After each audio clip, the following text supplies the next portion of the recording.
بسم اللہ الرحمن الرحیم۔ دوستو، جوانی چڑھ گئی تو میں گھر دیر سے آنے لگا۔ رات کو دیر تک گھر سے باہر رہنا اور سارا دن سوئے رہنا معمول بن گیا۔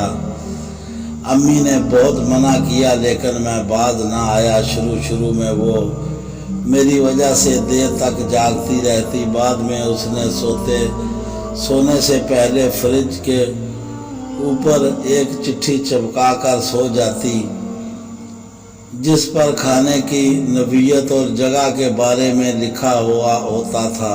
آہستہ چٹ کا دائرہ وسیع ہوتا گیا اور گندے کپڑے کہاں رکھے ہیں اور صاف کپڑے کہاں رکھے ہیں، اس جیسے جملے بھی لکھے ملنے لگے۔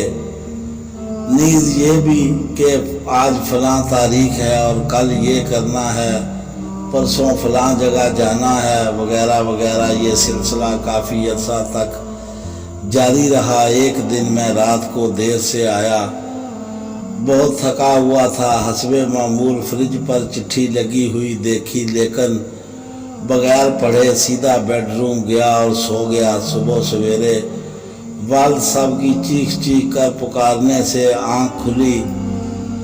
ابو کی آنکھوں میں آنسو تھے۔ انہوں نے اندرناک خبر سنائی کہ بیٹا، تمہاری ماں اب اس دنیا میں نہیں رہی۔ میرے تو جیسے پاؤں تلے سے زمین نکل گئی۔ غم کا ایک پہاڑ جیسا میرے اوپر آ گرا۔ ابھی تو میں نے امی سے یہ کہنا تھا اور وہ کرنا تھا، ابھی تو میں سدھرنے والا تھا، اور میں تو امی سے کہنے والا تھا کہ اب وہ رات کو دیر سے نہیں آیا کروں گا۔ تدفین وغیرہ سے فارغ ہو کر رات کو جب میں نڈال ہو کر بستر پر لیٹا ہوا تھا تو اچانک مجھے امی کی رات والی چٹھی یاد آئی۔ فوراً گیا اور اتار کر اسے لایا اور اس پر لکھا ہوا تھا، بیٹا، آج میری طبیعت کچھ ٹھیک نہیں ہے، میں سونے جا رہی ہوں۔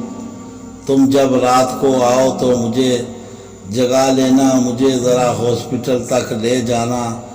اللہ سب کی ماؤں کو سلامت رکھے اور ہمیں ان کی خدمت کرنا نصیب کرے، آمین ثم آمین۔ دوستو، ہماری کہانی پسند آئے تو دوستوں میں شیئر کریں اور ہمارے چینل کو سبسکرائب کریں، بیل آئیکن کا بٹن ضرور دبائیں۔